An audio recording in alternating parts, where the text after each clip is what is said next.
श्रीमन्महागणाधिपतये नमः। लक्ष्मीनारायणाभ्यां नमः। उमामहेश्वराभ्यां नमः। वाणीहिरण्यगर्भाभ्यां नमः। सखीपुरन्दराभ्यां नमः। मातापितृचरणकमलेभ्यो नमः। इष्टदेवताभ्यो नमः। कुलदेवताभ्यो नमः। ग्राम देवताभ्यो नमः। स्थान देवताभ्यो नमः। वास्तुदेवताभ्यो नमः। सर्वेभ्यो देवेभ्यो नमः। सर्वेभ्यो ब्राह्मणेभ्यो नमः। श्री गुरुचरणकमलेभ्यो नमः। ओम सिद्धिबुद्धिसहिताय श्रीमन्महागणाधिपतये नमः। भरत जी चित्रकूट के सभी तीर्थ स्थानों के दर्शन 5 दिन में कर लिए कि देखे थल तीरथ सकल भरत 5 दिन माज कहत सुनत हरिहर सुजसु गयौ दिवसु भई साँझ। भगवान विष्णु और महादेव जी का कहत सुनत हरिहर सुजसु, भगवान विष्णु और महादेव जी का सुंदर यश कहते और सुनते। वह 5वां दिन भी बीत गया और संध्या हो गई। भोर न्यायी सब जुरा समाजू भरत भूमि सुरते रहुत राजू। भल दिन आजू जानी मन माही राम कृपाल कहत सकुचाही। अगले दिन यानी 6वें दिन सवेरे स्नान करके भरत जी, ब्राह्मण लोग, राजा जनक जी और सारा समाज आ जुटा। सारा समाज जुट गया और आज सबके विदा करे के लिए अच्छा दिन है। यह मन में जान के भक्त वत्सल कृपालु प्रभु श्री राम जी कहने में सकुचात हैं। और यह बड़े गुर नृप भरत सभायव लोकी सकुच राम फिर अवनि बिलोकी। प्रभु श्री रामचंद्र जी ने गुरु वशिष्ठ जी को देखा।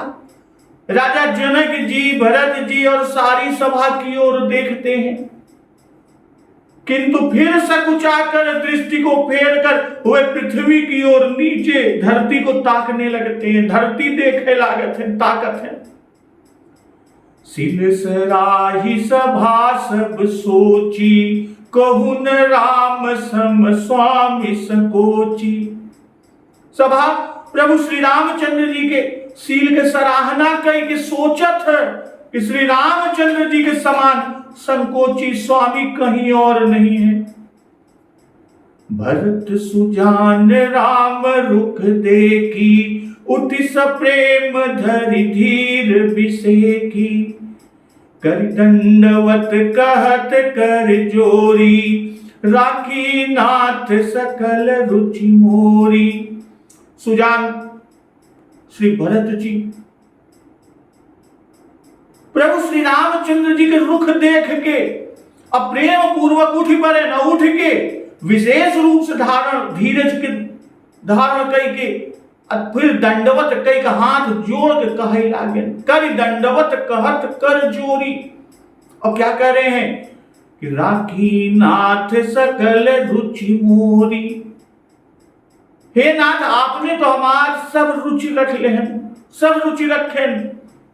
मोहि लगी सहु सब ही संतापू बहुत भांति दुख पावायापू।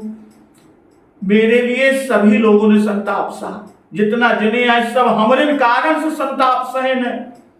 और आपने भी बहुत प्रकार से दुख पाया। हे नाथ, आपको बहुत दुख पाया। अब गोसाई मोहि देहु रजाई सेवऊ अवध अवधि भरि जाई।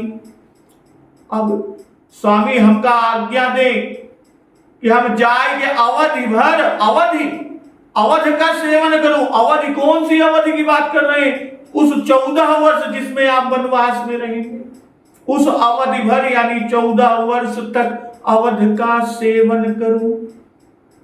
जेहि उपाय पुनि पाय जनु, देखई दीन दयाल, सो सिख देई अवधि लगी, कौशल पाल कृपाल। हे दीन दयाल, जिस उपाय से यह दास फिर चरणों का दर्शन करे, वह उपाय बताई है, ना ही कोनो और उपाय बताई है, तो ये दास के प्राण न रही है। इसलिए हे कौशलाधीश, हे कृपाल, अवधि भर के लिए मुझे वही शिक्षा दीजिए, हमका वही सीख दिया। आज का प्रसंग अब इसी के आगे कि पुरजन परिजन प्रजा गोसाई, सब सुच सरस स्नेह सगाई, राउर बदि भल भव दुख दाहू, प्रभु बिनु बादि परम पद लाहू। स्वामी सुजानु जान सब ही की, रुचि लाल सारहन जन जी की, प्रणत पालु पाली सब काहू, देव दुहु दिसि और निबाहू। असमोहि सब विधि भूरि भरोसो, किए विचारु न सोचु खरोसो। आरती मोर नाथ कर छोहू, दुहु मिल कीन ढीठु हठि मोहू। यह बड़ दोष दूर कर स्वामी, तजिस कोच सिखई अनुगामी। भरत विनय सुनि सबहि प्रशंसी, खीर नीर विवरण गति हंसी। दीन बंधु सुनि बंधु के, बचन दीन छलहीन। देश काल अवसर सरिस, बोले राम प्रवीण। श्री भरत जी जब ये कहते हैं कि मेरे लिए सभी लोगों ने संताप सहा, आपने भी बहुत प्रकार से दुख पाया, यह बड़े स्वामी अब हमका वही आज्ञा दे कि हम जाए के अवधि भर 14 वर्ष अवध के सेवन कर सकी। हे दीनदयाल, जोने उपाय से ही दास फिर चरणन के दर्शन करे, यह बड़े हे कौशलाधीश, हे कृपालु, अवधि भर के लिए मुझे वही शिक्षा दीजिए। भरत जी आगे कहते हैं कि पुरजन परिजन प्रजा गोसाई, सब सुच सरस स्नेह सगाई। हे गोसाई, आपके प्रेम और संबंध से, आपके प्रेम और संबंध से अवधपुरवासी कुटुंबी और प्रजा सभी पवित्र और रस से युक्त, यानी आनंद के रस से युक्त हैं। राहुल बदि भल भव दुख दाहू, प्रभु बिनु बादि परम पद लाहू। आपके लिए हे प्रभु, हे स्वामी, हे गोसाई, आपके लिए भव दुख, जन्म मरण के दुख की ज्वाला में जलना भी अच्छा है। यानी जन्म मरण यानी भव दुख की ज्वाला में जलना, हे स्वामी, आपके लिए कोई जलता है तो अच्छा है। और प्रभु बिनु बादि परम पद लाहू, प्रभु यानी आपके बिना परम पद मोक्ष का लाभ भी व्यर्थ है। स्वामी सुजानु जान सब ही की, रुचि लाल सारहन जन जी की। हे स्वामी, आप सुजान हैं सभी के हृदय की और मुझ सेवक के मन की, रुचि लालसा रहन जन जी की। मुझ सेवक के मन की रुचि लालसा यानी हमारी अभिलाषा क्या है, उस अभिलाषा और रहनी जानकर हे प्रणत पालु पाली सब काहू, देव दुहु दिसि और निबाहू। हे प्रणत पाल, आप किसी का पालन करेंगे और हे देव दोनों तरफ को और अंत तक निभाएंगे, और से अंत तक निभाएंगे। असमोहि सब विधि भूरि भरोसो, किए विचारु न सोचु खरोसो। मुझे सब प्रकार से, भरतलाल कह रहे हैं, मुझे सब प्रकार से बहुत बड़ा भरोसा है, भूरि भरोसो, और किए विचार न सोच खरोसो। विचार करने पर तिनके के बराबर यानी जरा सा भी सोच नहीं रह जाता। तो भरत जी कहते हैं कि पुरजन परिजन प्रजा गोसाई, सब सुचि सरस स्नेह सगाई। सब सुचि सरस स्नेह सगाई। सुचि अर्थात पवित्र, निश्चल, निष्काम। स्नेह सगाई, एक तो प्रेम का संबंध, दूसरे प्रेम और संबंध। भाई एक तो प्रेम का संबंध और दूसरे प्रेम और संबंध। दूसरे अर्थ में संबंध का भाव कुछ इस तरह कि श्री राम जी हमारे माता पिता स्वामी सखा पुत्र आदि, हम उनके बालक सेवक आदि। सेवक हम स्वामी सिय नाहु, हो नाथ यही और निबाहु। और अस अभिमान जाई जन भोरे, मैं सेवक रघुपति पति मोरे।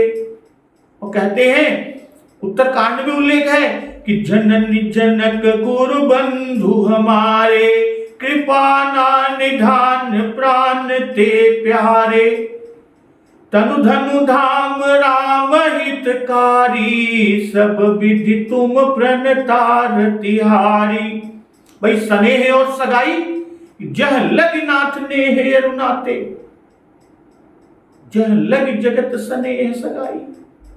और आगे भरत जी कह रहे हैं कि राउर बदि भल भव दुख दाहु, प्रभु बिनु बादि परम पद लाहु। जैसे कि खेलिबे को खग मृग तर कंकर होए, रावरो राम होए रही हो।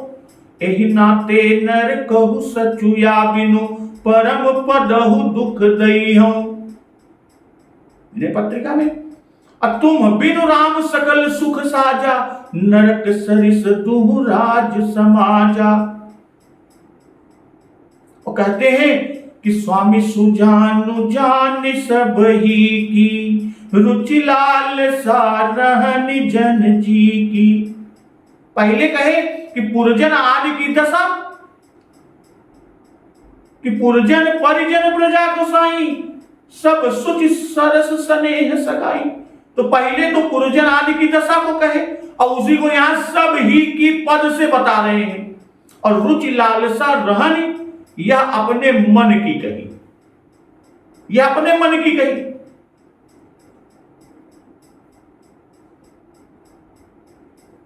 अपने मन की कह रहे हैं कि रुचि लालसा रहन जन जी की, प्रणत पालु पाली सब काहू, देव दुहु दिशि और निबाहु। असमोहि सब विधि भूरि भरोसो, किए विचारु न सोचु खरोसो। मेरी रुचि सेवा करने की, भरतलाल कह रहे हैं प्रभु श्री रामचंद्र जी से कि मेरी रुचि सेवा करने की, मेरी लालसा क्या है? भरत जी की लालसा, भरत जी की लालसा साथ रहने की, और रहनी स्वामी के अनुकूल वानप्रस्थ दशा की करने की। उसी तरह की हमारी भी रहनी होगी। यह जो जी में है, भरत जी कह रहे हैं जो जी में है वह तो स्वामी खूब जानते हैं। सो आप शरणागत पालक हैं, सबका पालन करेंगे। रुचि लालसा रहनी सब पूरी होगी, आपकी कृपा से सब रुचि लालसा रहनी पूरी होगी और दोनों दिशा का अंत तक निर्वाह करेंगे। वनवास की प्रतिज्ञा भी रह जाएगी, भाई प्रभु की वनवास की प्रतिज्ञा भी रहेगी और मेरी रुचि लालसा की रहनी भी रहेगी। भाई आप देवों का कार्य भी करेंगे और अयोध्या के बाहर मेरे साथ भी दिव्य शरीर से रहेंगे। नंदीग्राम में अब भरतलाल जमीन खोद कर उसमें रहते हैं, तब कर रहे हैं जिससे कि प्रभु चले वो सिर पर उनके चरण रज पड़ते रहे। भाई आप राजा और स्वामी की तरह रहेंगे, मैं युवराज और सेवक की तरह रहूंगा। भरत जी कह रहे हैं दोनों ओर का निर्वाह होगा। अब मुझे अब सब समझ में आ गया। भरत जी कह रहे हैं प्रभु श्री राम जी से, अब मुझे सब समझ में आ गया, सो भारी और बहुत भरोसा हो गया, मेरा सोच ही बेकार था। तो आरती मोर नाथ कर छोहू, दुहु मिल कीन ढीठु हठि मोहू। मेरा दुख और स्वामी की कृपा। भरत जी कह रहे हैं कि मेरा दुख और स्वामी की कृपा दोनों ने मिलकर मुझे जबरदस्ती ढीठ बना दिया, ढीठ कर दिया। दुह मिल कीन ढीठ हठ मोहू। किन दोनों ने मिलकर? मेरे दुख ने और प्रभु भक्तवत्सल कृपालु स्वामी श्री रामचंद्र जी की कृपा, इन दोनों ने मिलकर भरत जी कह रहे हैं कि मुझे जबरदस्ती ढीठ कर दिया। अर्थात ढीठ था नहीं मैं, भरत जी कह रहे मैं ढीठ नहीं था, पर इन दोनों के कारण अपने दुख और स्वामी की कृपा से मैं ढीठ हो गया। यह बड़ दोष दूर कर स्वामी, तज सकोच सिखइए अनुगामी। हे स्वामी, इस बड़े दोष को दूर करके, यह बड़ दोष दूर कर स्वामी, तज सकोच सिखइए अनुगामी। और संकोच को त्याग कर मुझ सेवक को शिक्षा दीजिए। भरत विनय सुनि सब ही प्रशंसी, खीर नीर विवरण गति हंसी। भाई दूध और पानी को अलग अलग करने में हंसनी किसी गति वाली श्री भरत जी की विनय को सुनकर सबने भरत जी की प्रशंसा की। भरत जी ने कहा क्या कि आरती मोर नाथ कर छोहू। इन दोनों ने दुह मिल कीन ढीठु हठि मोहू। भाई कभी सम्मुख बात नहीं की थी। भरत जी ने कभी सम्मुख प्रभु की बात नहीं की थी। महु स्नेह सकोच बस सन्मुख कही न बैन। कभी सम्मुख बैन नहीं कही, बात ही नहीं की थी। पर आपकी कृपा और मेरे दुख ने सम्मुख बातें कराई कि भरत कहि सोई किए भलाई, अस कहि राम रहे हर गाई। तब मुनि बोले भरत सन, सब सकोच तजितार, कृपा सिंधु प्रिय बंधु सन, करहु हृदय कई बार। और ये भी क्षमी देव अति आरती जानी। सम्मुख बोलना ढिठाई है, और इसी को भरत जी बड़ा दोष कह रहे हैं कि हम आपके सम्मुख बोले, यही हमारा सबसे बड़ा दोष है। फिर स्वामी और सुजान से बहुत कहना यह भी दोष है। अपने स्वामी से और सुजान जो सब कुछ जानते हैं, उनसे बहुत कुछ कहना भी दोष है। दोष ही नहीं बल्कि ढीठता है कि सुहृद सुजान सुसाही बही, बहुत कहब बड़ी खोरी। और कहते हैं दूर करी। भरत जी कह रहे हैं कि दूर करी, यह बड़ दोष दूर करी स्वामी। तो दूर करी अर्थात इसका ख्याल न करें, इसका ध्यान न दें, और अब आगे यह दोष मुझ में रहने भी न दें, उसको भी दूर कर दे। आगे भी मेरे अंदर यह दोष न रहे। कहने का भाव यहां कि अब अधिक कुछ न कहलाइए प्रभु मुझसे। भरत जी करेंगे हे नाथ, हे प्रभु, हे स्वामी, अब और कुछ हमसे न कहवावा, सिर्फ अब हमका शिक्षा जाए। यह बड़ दोष दूर कर स्वामी, तज सकोच सिखइए अनुगामी। भाई श्री भरत जी राजनीति की शिक्षा चाहते हैं। कहते ना कि सिखइए अनुगामी। भरत लाल राजनीति की शिक्षा चाहते हैं।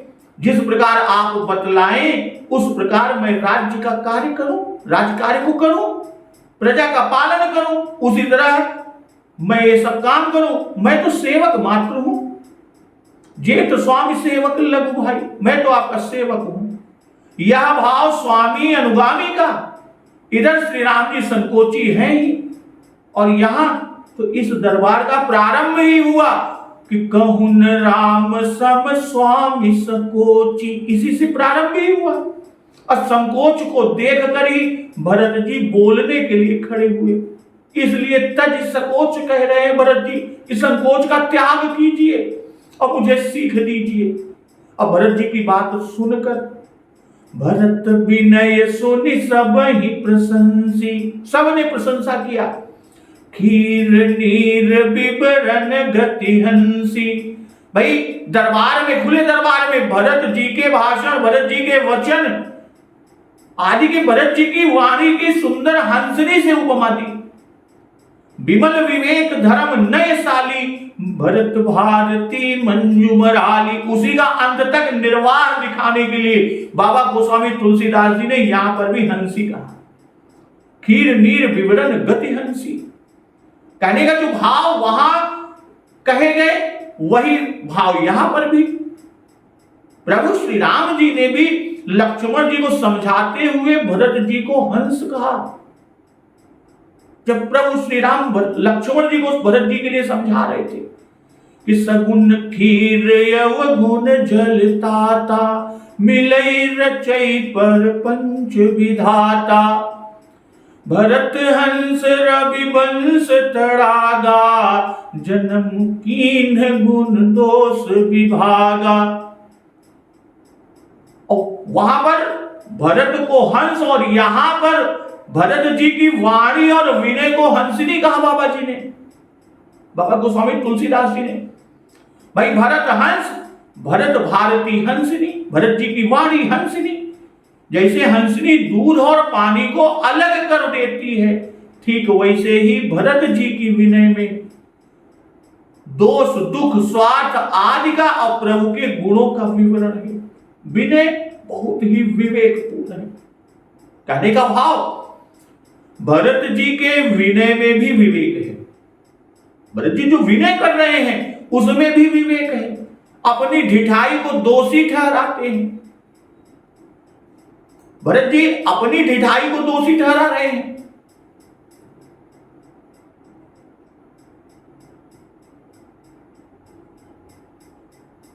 परंतु वह भी लाचारी के कारण आ गई, जो दोषी ठहरा रहे हैं वो भी लाचारी के कारण, कि मेरी आरती और प्रभु का क्षोभ, यानी मेरा दुख और प्रभु की कृपा, इन दोनों ने मिलकर मुझे बरबस ढीठ बनाया। यही तो भरत जी कर रहे हैं।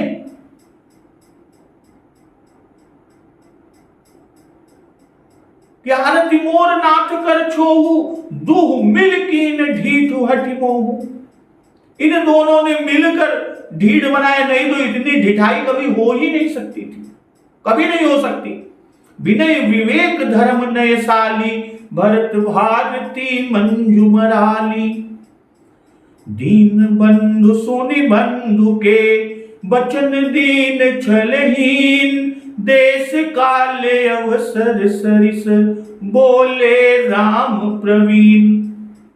दीन जनों के सहायक, दीन बंधु, परम प्रवीण प्रभु श्री रामचंद्र जी, भाई भरत जी के दीन और छल रहित वचन, वचन दीन छलहीन, दीन और छल रहित वचन को सुनकर देश काल अवसर सरिस, बोले राम प्रवीण।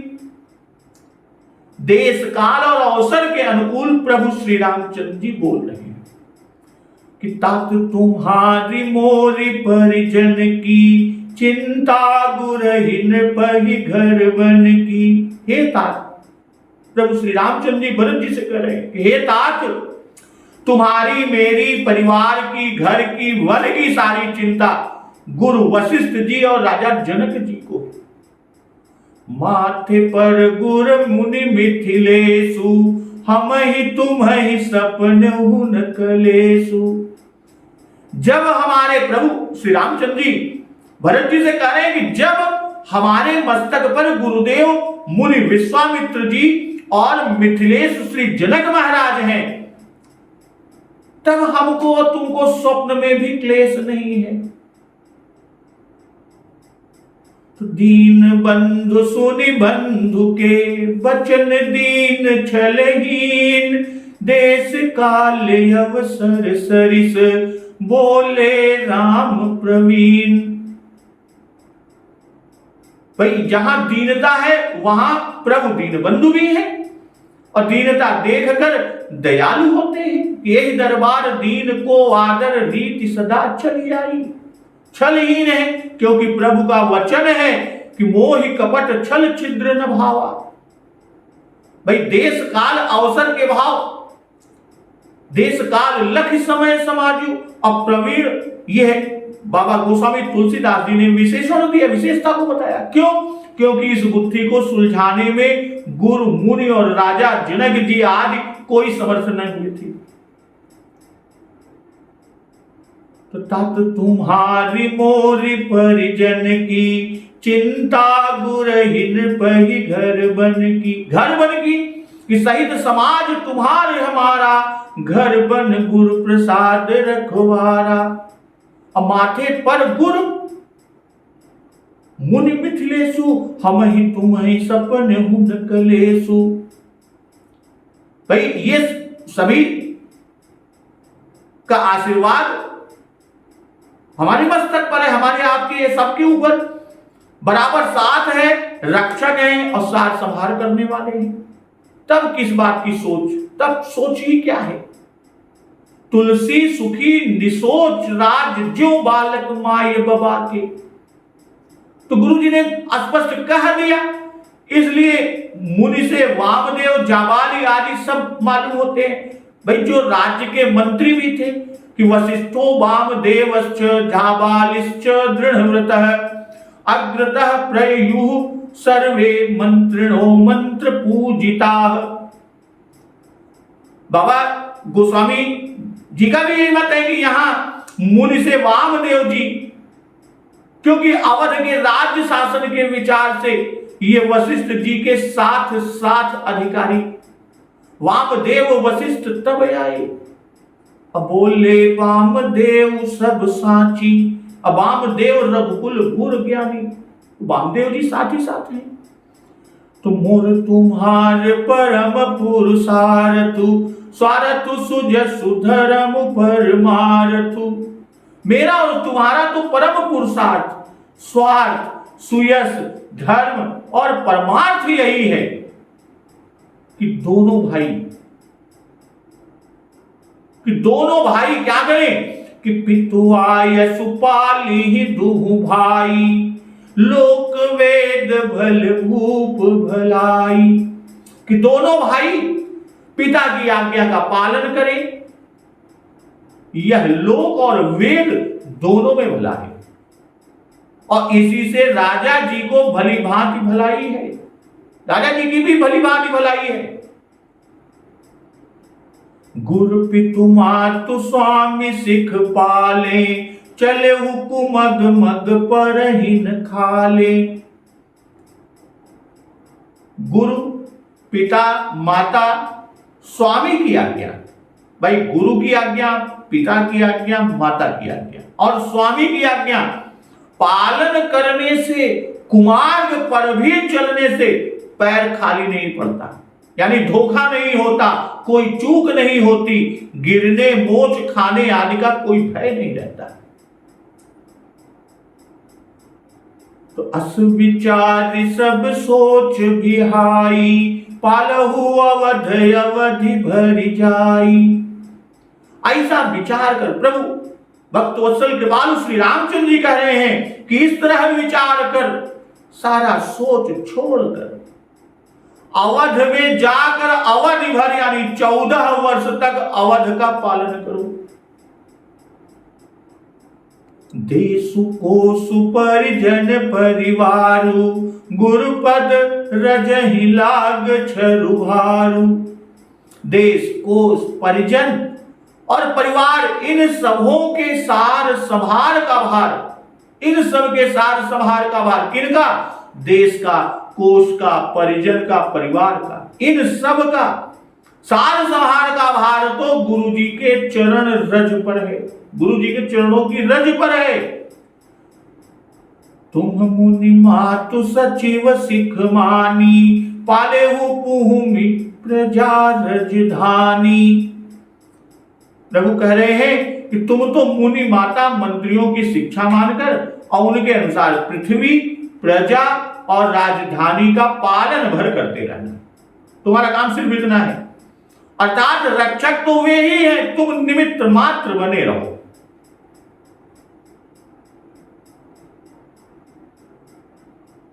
मोर तुम्हार परम पुरुषार्थु, स्वार्थु सुजसु धर्म परमार्थु। पितु आयसु पाले दो भाई, लोक वेद भल भूप भलाई। पिता की आज्ञा पालन करने के बहाने नीति का उपदेश भक्त वत्सल कृपालु प्रभु श्री रामचंद्र जी कर रहे हैं कि मोर तुम्हार परम पुरुषार्थु। भरत जी के सम्मान हेतु अपना भी नाम लिया। मोर तुम्हार यानी हमारा और तुम्हारा सबका, और कहते हैं लोक वेद भल भूप भलाई, अर्थात नहीं तो किसी की भी भलाई न थी। हम तुम राजा सभी अधर्मी कहलाते। राजा के दोनों वचन रहे, यानी पिता महाराज राजा दशरथ जी के दोनों वचन रहे, इससे उनकी भली भांति भलाई। ये वचन गुरु जी के उपदेश से भी, गुरु जी ने कहा था कि करहु शीस धरि भूप रजाई, है तुम कह सब भांति भलाई। परशुराम पितु आज्ञा राखी, मारी मातु लोक सब साखी। तनय जजाति जौबन दयऊ, पितु आज्ञा यज्ञ अजस न भयऊ। अनुचित उचित विचारु तजी, जे पालहि पितु बहन। ते भाजन सुख सुजस के, बसहि अमर पतियन। गुरु जी के वचन है कि अवश्य नरेश वचन पुर करहु, पालहु प्रजा शोक परिहरहु। सुरपुर नृप पाई परितोषु, तुम कह सुकृत सुजस नहीं दोषु। तो वाल्मीकि रामायण के सर्ग 112 में देवताओं और ऋषियों ने भी यही कहा है कि ग्राह्यम रामस्य वाक्यम, ते पितरम यज्ञ वेक्षसे। सदा नृणमिमं रामं वयमिच्छामहे पितुः। अनृणच्युवाच कैकेय्या, स्वर्गम दशरथो गतः। अर्थात यदि तुम पिता को सुखी रखना चाहते हो, वाल्मीकि रामायण सर्ग 112 में देवताओं और ऋषियों ने कहा कि यदि तुम पिता को सुखी रखना चाहते हो तो श्री रामचंद्र जी का वचन मानो। हम लोग चाहते हैं कि श्री राम जी अपने पिता से सदा अनऋण रहें। कैकेयी का ऋण चुकाने से ही राजा को स्वर्ग मिला है। गुरुपद रजहि लाभ छर भारू। भाई सिर पर भार है ऐसा मुहावरा है, और पर ये तो कुल गुरु है, परम पूज्य है। सिर छर भारू ना कहकर पद रज छर भारू कहा। भाई भगवान और संतों भक्तों के चरणों रज, उनकी पादुका आदि का ही आश्रय लिया जाता है। दूसरे रूप में कि इससे भी बताया कि प्रभु के गुरु के पद रज के प्रताप से ही सबकी रक्षा होगी। उनको भी रक्षा के लिए कष्ट नहीं उठाना पड़ेगा। फिर गुरु पद रज का महत्व ही ऐसा है कि जे गुरु चरण रेणु सिर धरहि, ते जन विकर सकल विभव बस करहि। सब पायो रज पावनि पूजे।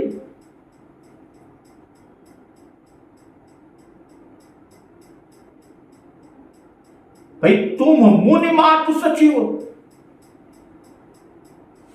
प्रभु श्री रामचंद्र जी कह रहे हैं कि तुम मुनि मातु सचिव सिख मानी, पाले भूमि प्रजा रजधानी।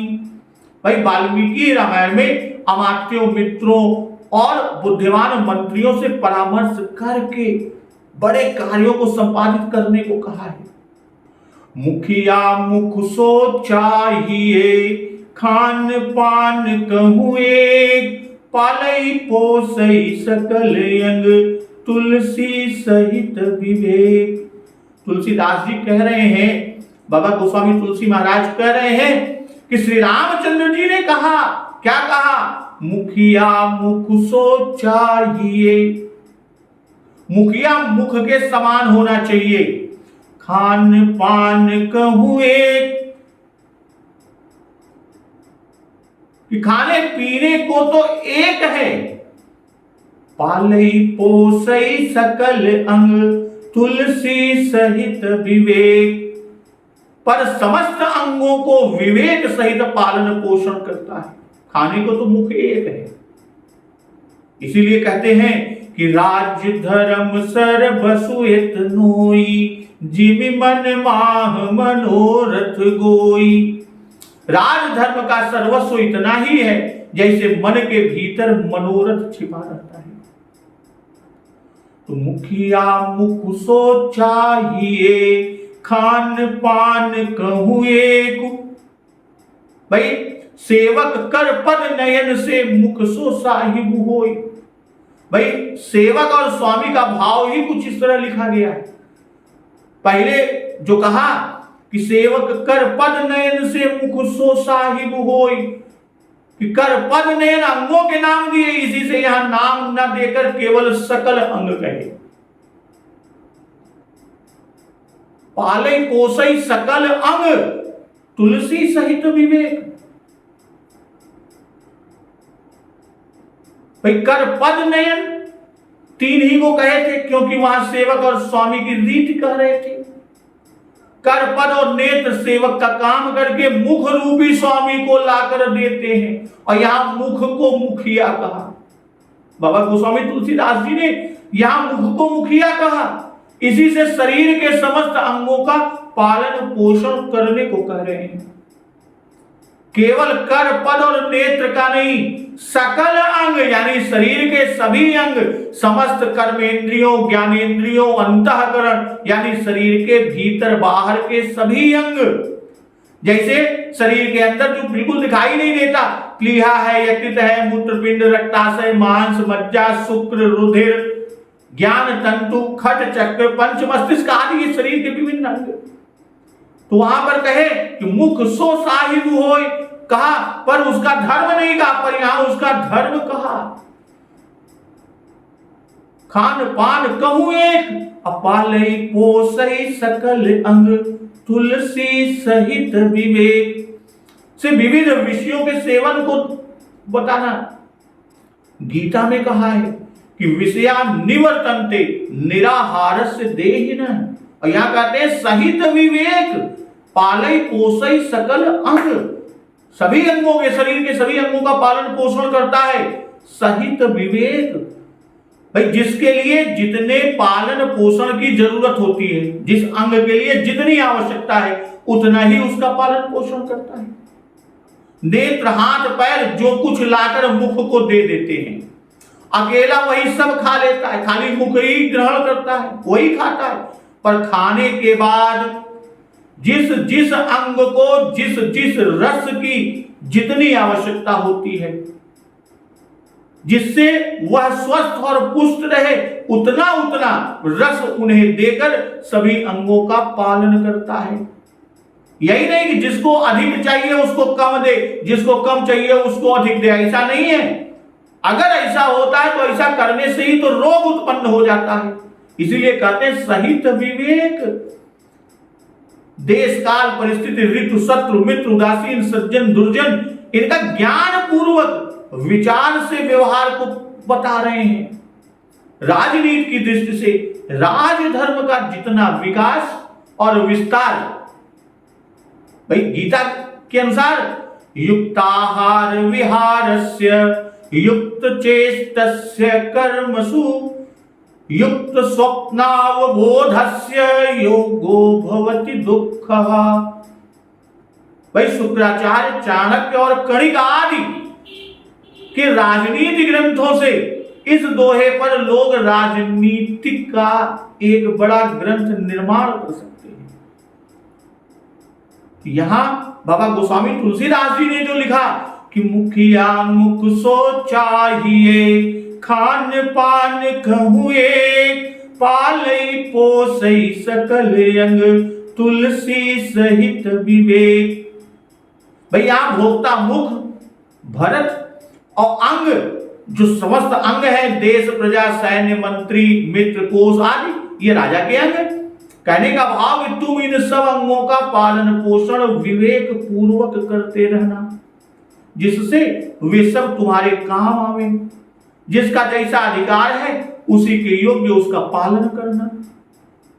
मुख देखने में सब अकेला खाता है, जैसे मुख सारी चीज मुख खाता है, पर वस्तुतः वास्तविक रूप में वह सब अंगों को यथायोग्य बांट देता है, अपने पास मुख कुछ नहीं रखता। जैसे मुख एक, वैसे ही मुखिया एक होना चाहिए। एक से ज्यादा मुखिया अगर बहन तो देश, राज्य, परिवार सब नष्ट हो जाते। जैसे एक मन में अनेक मनोरथ रहते हैं, वैसे इस एक दोहे में ही संपूर्ण राजधर्म को प्रभु श्री रामचंद्र जी ने बता दिया। राजधर्म सर्वसु एतनोई, जिम मन माह मनोरथ गोई। भाई मन में मनोरथ सूक्ष्म रूप से अवस्थान करता है, जितनी बाह्य क्रियाएं हैं वे उसी की स्थूल रूप है। इसी भांति मुखिया मुख सो चाहिए, खान पान कहूं एक, पालई पोसई सकल अंग, तुलसी सहित विवेक। भाई समाज क्या है? एक शरीर है, मुखिया उसका मुख है। संपूर्ण शरीर प्रयत्न करके जो कुछ भी अर्जन करता है, प्राप्त करता है, वह मुख को अर्पण करता है। भाई जो कुछ भी मिलता है मुख को ही देते हैं। अब मुख उसे कूट कर, पीस कर, एकीकरण करके पाचन यंत्र यानी मंत्रिमंडल आदि के सुपुर्द कर देता है। वहां से वह रस, रक्त आदि अर्थात वेतन, पुरस्कार आदि रूप में यथायोग्य सभी अंगों को पुष्ट करता है। अब यहां ध्यान देने वाली जो बात है कि मुख अपने पास कुछ भी नहीं रखता। दांत आदि में यदि कुछ लगा रह जाए तो उसे तृण के सहारे निकाल कर अपनी सफाई किया करता है। दांत वगैरह में कुछ फंस जाता है तो सीके से या किसी भी चीज से आप उसको निकाल के उसको भी बाहर कर देते हैं। और इसी बात को स्पष्ट करने के लिए वैद्यक के बड़े बड़े ग्रंथ बने हुए हैं, जिनमें इस विषय को बड़े विस्तार से समझाया गया है। यह सार सबका इतना ही है कि सब अंगों का पोषण हो और बड़े विवेक के साथ हो। जिस रस से नख का पोषण होता है वह आंख के पोषण के लिए न जाए, और जिससे आंख का पोषण है वह नख के पोषण के लिए न जाए। यानी इस विवेक में तनिक भी ढिलाई अगर हुई तो ढिलाई पड़ने से समाज रूपी शरीर में रोग उत्पन्न होगा, और रोग उत्पन्न होने से शरीर का ही नाश हो जाता है। राजधर्म सर्वस एतनोई, यहां कहते हैं मुखिया मुख सो चाहिए, बस इसी में संपूर्ण राजधर्म है। जैसे छोटे से सूक्ष्म मन में मनोरथ बड़े बड़े छिपे रहते हैं, सर्वस्व इतना ही जैसे मन में मनोरथ छिपाए रहते हैं, जैसा समय होता है वैसा ही मन हो जाता है। फिर वैसे ही राजा समर में वीर रस, नृत्य आदि में श्रृंगार और प्रजा पालन में करुणा रस में प्राप्त होता है, तब सब जीवों का स्वार्थ चलता है। इस तरह प्रभु श्री रामचंद्र जी भरत जी को और क्या शिक्षा देते हैं, इस प्रसंग का श्रवण अमृत रसपान हम लोग अगले दिवस की कथा में करेंगे। तो एक बार जोर से बोलिए, सियावर रामचंद्र की जय, पवन सुत हनुमान की जय। जगत जननी मां जगदम्बा की जय, गुरुदेव भगवान की जय, उमापति महादेव की जय। जय श्री राम।